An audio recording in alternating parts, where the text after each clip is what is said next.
dirai, parce que Dieu m'a dit, il faut que je lui parle à lui, la personne.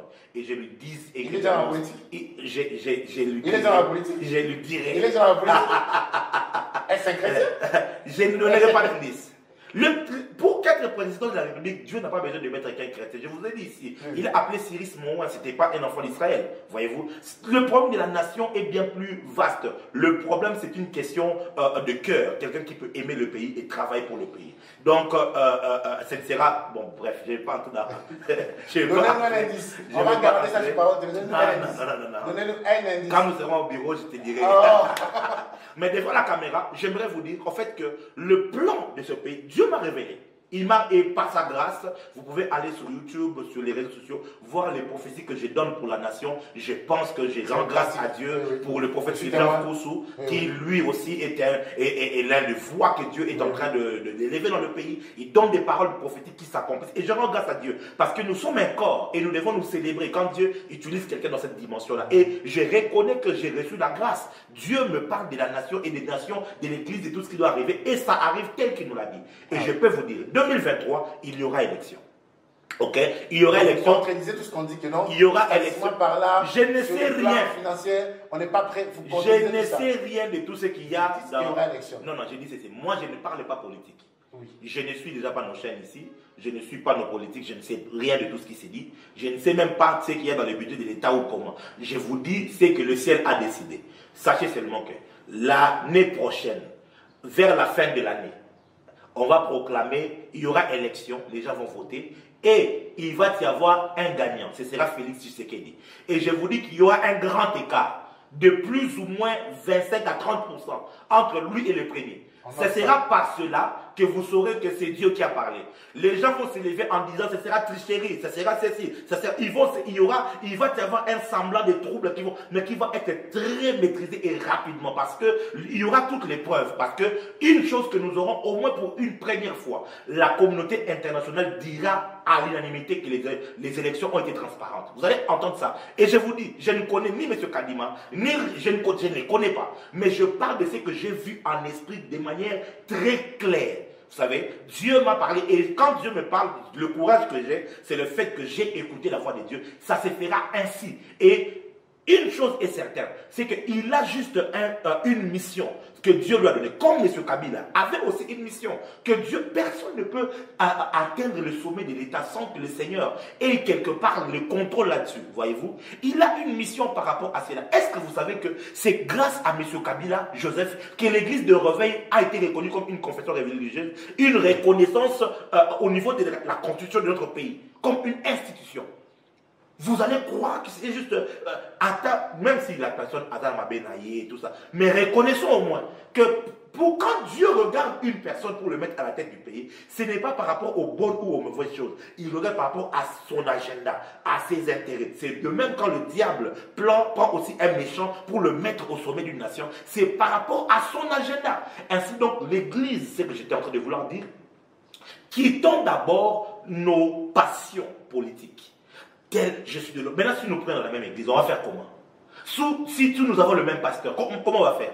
Quittons les passions politiques. Transcendons, entrons dans les spirituels. Voyons les intérêts de la nation que Dieu est en train de poursuivre. Nous avons une guerre que vous ne savez pas. La franc-maçonnerie cherche à contrôler le pays. Et je dois le dire clairement comme ça. Et ils veulent ériger un grand temple ici à Kinshasa. Un grand temple. Un grand temple qui spirituellement sera le moyen de contrôler toute l'Afrique centrale. Et on a déjà conditionné dans le monde spirituel que le seul moyen pour le Congo d'accéder au développement, c'est de laisser la franc-maçonnerie atteindre le sommet de la République. Ils étaient déjà dans la voie jusqu'à ce que Dieu les en empêche. Et plusieurs fois, Dieu les en a empêchés. Mais il faut que l'Église prenne... Quand je parle de ces choses ici, vous savez, c'est un risque. Mais quand j'en parle, c'est pour réveiller les chrétiens. Pour se dire, arrêtons de la distraction. Arrêtons la distraction. Parce qu'un jour, nous risquerons de nous réveiller. Il y aura des obélisques partout. devant la Banque centrale, devant le Parlement, devant la présidence. Il y aura des obélisques dans tous les endroits stratégiques. Et comme cela, les forces de ténèbres commenceront à prendre le contrôle du pays et de la ville. Alors réveillons-nous. Pendant que nous dormons, là-bas à Kolwezi, ils prennent du terrain. À Lubumbashi, ils prennent du terrain. Les loges sont en train de se multiplier sur des hôtels qui sont en train de pulluler ici dans la ville de Kinshasa. Ils prennent du terrain.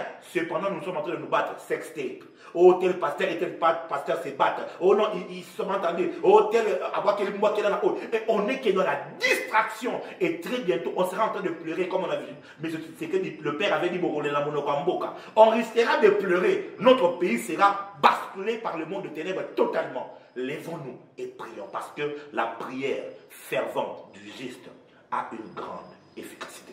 Vous avez ouvert une parenthèse qui a été ma prochaine question. Vous êtes vraiment prophète, je confirme parce que vous anticipez mes questions. Vous avez parlé de quelque chose que j'allais dire. Vous reprochez au peuple de ne pas, ou aux gens qui disent que, les traiteurs disent que non, les prophètes, même Simboka, on dirait les pasteurs en général. Mais n'est-ce pas que les mouvements des réveils ont perdu une certaine crédibilité à cause des scandales, sextape, tout cela? Est-ce que c'est vraiment facile d'empêcher les gens d'en parler pendant que les pasteurs sont auteurs de plusieurs buzz, pas seulement scandales, où ils ne s'entendent pas, et tout cela est mis à nu sur la place publique, comme vous avez fait sur une nation, sur la nation.